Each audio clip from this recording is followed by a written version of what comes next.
C'est parti, bonjour à tous, bienvenue au Vigilante Culture Club, le premier podcast amateur fait par un passionné qui tourne autour de Marvel avec 100% spoiler. Comme vous le savez, l'objectif de ces playlists est d'écouter cela en mode chill, notamment dans les transports ou en promenade, à la fois pour les débutants et pour les initiés. Cette vidéo, elle est dédiée à la nouvelle série animée Marvel, votre fidèle serviteur Spider-Man, située dans la saga du multivers et dans la phase 5. En première partie, nous allons parler de mon avis général. Donc, la note de la série, je mettrai un bon 8 sur 10. Je l'ai trouvé très qualitatif à la manière de la série animée, donc X-Men 97. Au niveau physique et multivers, la série se passe dans un univers alternatif, donc différent de l'univers principal du MCU, qui est, rappelons-le, est le 99999. Et dans le dernier épisode, nous avons un caméo de Watu le gardien qui nous indique que un ou plusieurs personnages de la série donc pourraient faire leur apparition dans les prochains films Avengers, peut-être dans Avengers Secret Wars. Je l'espère, notamment pour le Spider-Man de cette série. Il faut rappeler aussi que Watu le Gardien donc avait réalisé un caméo qui est très similaire dans la série donc X-Men 97 et aussi dans la série sur Groot. Et on n'est pas forcément sûr que c'est le même en fait gardien qui apparaît dans ces trois séries animées, mais on pense que c'est Watu. Euh, donc au niveau cinématographique et au niveau de la réalisation, donc la série fait le choix d'une animation qui est à la fois du 2D et du 3D, on ne sait pas vraiment, mais qui est proche de ce qu'on peut voir dans les comics. Les thèmes musicaux donc respectent les personnages. Il y a donc un générique de début, un générique de fin. Donc même si je trouve que le générique de début en version française est très moyen à cause du style de musique choisi qui pour moi ne colle pas tellement, mais ce n'est que mon avis. Donc la série donc elle développe bien le lore de Spider-Man et également elle fait le développement de plusieurs de personnages en profondeur. Les épisodes ils durent en moyenne donc 25 minutes sans le générique de début et sans le générique de fin. Donc, et de rumeurs, une saison 2 est déjà prévue. En seconde partie, nous allons parler des personnages. Alors, les personnages qui sont présents, du côté des protagonistes, il y a bien évidemment donc Peter Parker. Donc, dans cet univers, il a été piqué donc par une araignée qui a été modifiée par l'entreprise Oscorp. Donc, il y a le personnage de Nico Minoru, qui est la meilleure amie de Peter, qui a une relation donc amoureuse à la fois très ambiguë donc avec Harry Osborn et avec Pearl. Euh, donc, à noter aussi qu'elle développe des pouvoirs de sorcière grâce à un talisman. On a le personnage de donc Lonnie, donc alias donc Tombstone, qui est clairement le meilleur personnage de cette série. C'est un élève et un sportif émérite, mais pour protéger son petit frère, donc il va rejoindre donc le gang des 101, qui est un gang assez célèbre donc à New York. Et petit à petit, donc il se fait sa place et il devient leur chef en se faisant appeler donc Tombstone et il commence à développer des pouvoirs donc durcissants. Donc il y a le personnage de Pearl qui est donc amoureuse donc de Lonnie mais qui est aussi la love interest de Peter et de Nico Minoru. Il y a le personnage de May Parker qui est la tante de Peter. Il y a le personnage de Norman Osborn qui est le dirigeant donc d'Oscorp Industries et dans cet univers alternatif c'est lui le mentor de Peter, ce n'est pas le personnage de Tony Stark. Et il y a le personnage donc d'Harry qui est le fils de Norman. Donc dans cette version c'est un playboy et c'est un soutien de Spider-Man mais aussi de Peter Parker. Et donc il a le personnage de Stephen Strange qui apparaît donc deux fois donc dans la série, donc au début et à la fin. Et ce qui est bien, c'est qu'il utilise la pierre du temps. Et il y a un twist qui est très sympa donc dans la série, mais je vais pas vous spoiler parce que je vous laisse la découvrir parce que je trouve que c'est vraiment un point très positif de la série. Donc il y a le personnage de Daredevil qui apparaît donc lui aussi donc deux fois pour faire des investigations donc autour de Norman Osborn. Il y a aussi le personnage donc d'Amadeus Cho qui est un élève stagiaire donc avec Peter et qui est un futur Hulk qui est dans cette série, donc dans la saison 1, donc, parce que donc de rumeurs, une saison 2 est en préparation, il ne se transforme pas en Hulk, il n'a pas encore ses pouvoirs. Il y a le personnage donc d'Asha, qui est une élève stagiaire qui vient du Wakanda. Et il y a le personnage de Jeanne Foucault, qui est pareil, donc une élève donc stagiaire donc dans donc l'entreprise Oscorp, et qui est une héroïne donc appelée Finesse, qui est une apprentie de Daredevil. Ce qui est bien dans cette série, c'est qu'on a aussi donc quelques caméos, donc notamment le caméo de Tony Stark Iron Man qui vient arrêter donc le docteur Octopus. Et on a aussi le caméo donc de Captain America qui est vu en photo donc au bras de Norman Osborn. Et on a le personnage de Ross qui dans cette version n'est ni là donc un général ni un président, je crois qu'il est secrétaire. et il travaille un peu donc avec Norman Osborn. Et on a aussi les héros de la bataille de Civil War qui s'affrontent donc dans l'aéroport de Leipzig. Du côté des antagonistes, on a donc pas mal d'antagonistes en fait qui vont récupérer des armes qui ont été vendues par le Docteur Octopus. Donc on a le personnage de la licorne, le personnage du rhino, le personnage du caméléon, et le personnage du scorpion qui est un méchant très puissant. Et dans le dernier épisode et dans le premier épisode, on a aussi un symbiote qui d'ailleurs donc va être présent donc de rumeur donc dans la saison 2. Du côté des futurs antagonistes, on a donc peut-être donc le personnage du lézard, car il y a le personnage donc du Dr Connors. On a le personnage donc de Tombstone qui est en train de développer donc ses pouvoirs donc petit à petit. Donc on se doute qu'il va être aussi donc un antagoniste donc dans la saison 2. Et on a le personnage donc du Docteur Octopus qui a été vraiment donc un méchant de fond. Je pense qu'il va se révéler donc dans la saison 2. Donc on a le personnage de Wilson Fisk qui n'est pas apparu, mais comme on a vu donc Matt Murdock alias Daredevil, on pense que Fisk il doit traîner dans les parages. Et on a aussi le personnage donc de Norman Osborn qui petit à petit donc au fur et à mesure de la série donc monte ses côtés obscurs.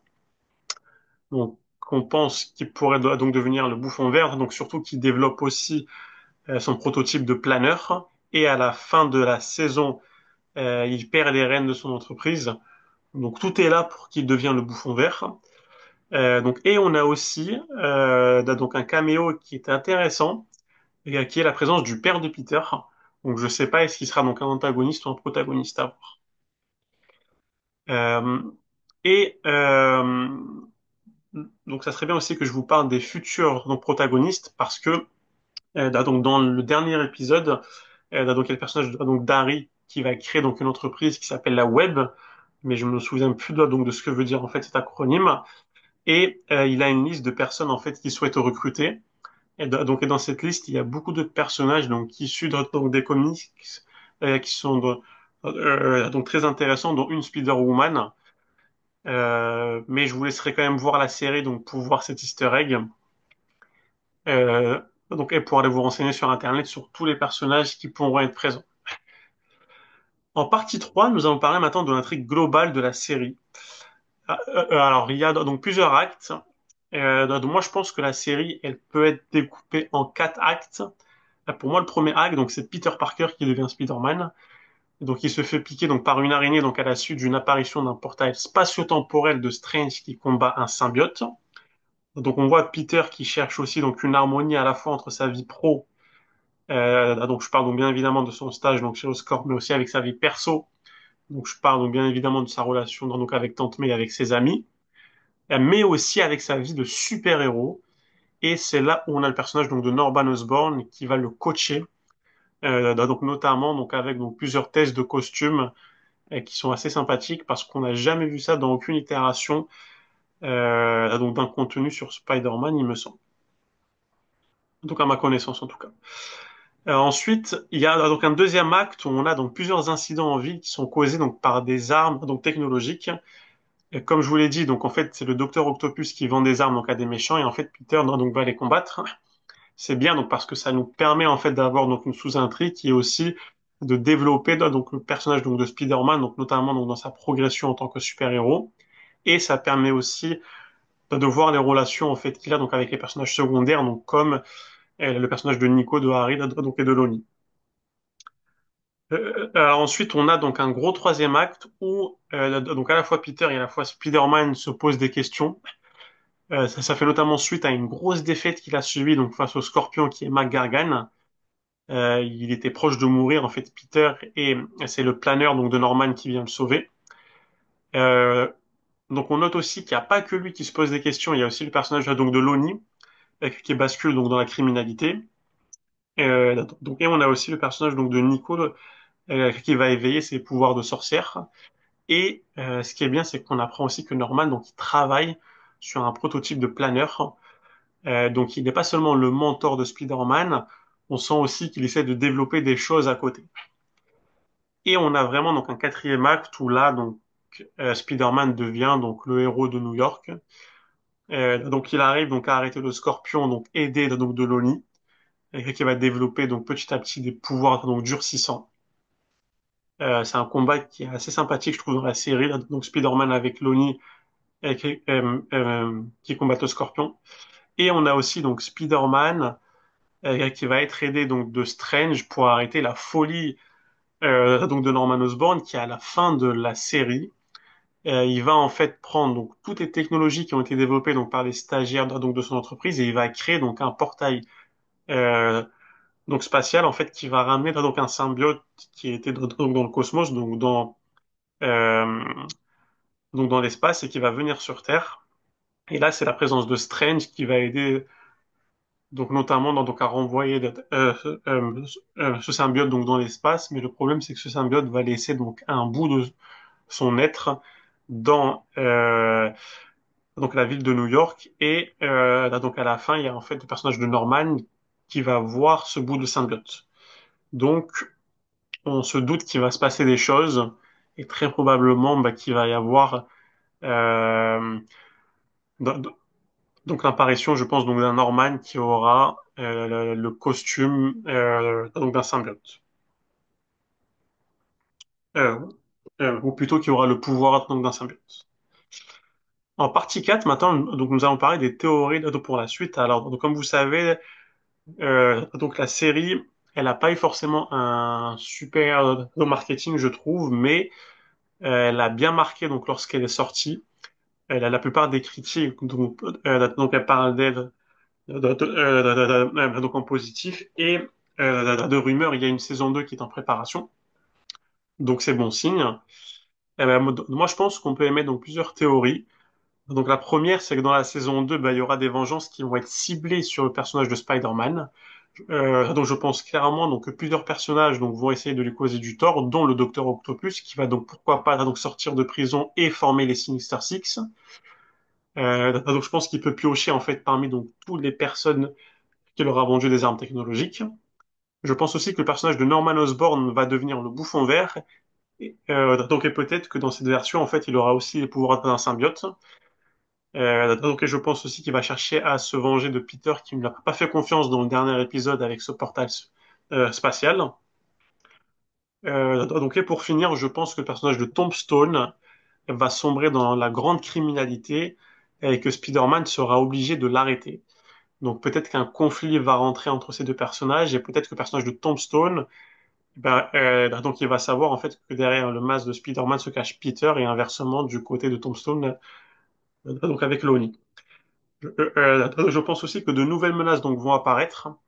Donc à la fois le lézard, mais aussi le symbiote et aussi la présence de Fisk. Donc et je pense qu'il y a des liens donc évidents donc avec la saga du multivers. Ça serait bien qu'à minima nous retrouvons donc le personnage de ce Spider-Man dans le film donc Avengers Secret Wars, qui de rumeur euh, qu'il devrait se dérouler en fait donc dans le Battle World, qui est un patchwork de plein donc d'univers en fait qui vont être réunis par un ou ou plusieurs personnages. Donc je pense que le personnage donc du gardien, donc le Watu, donc il sera plus présent dans Avengers Doomsday. Ça aurait donc un peu plus de sens à mon avis. Donc n'hésitez pas à me poser des questions en commentaire. Merci pour les pouces bleus et abonnez-vous pour ne rater aucun numéro du podcast. Merci à vous.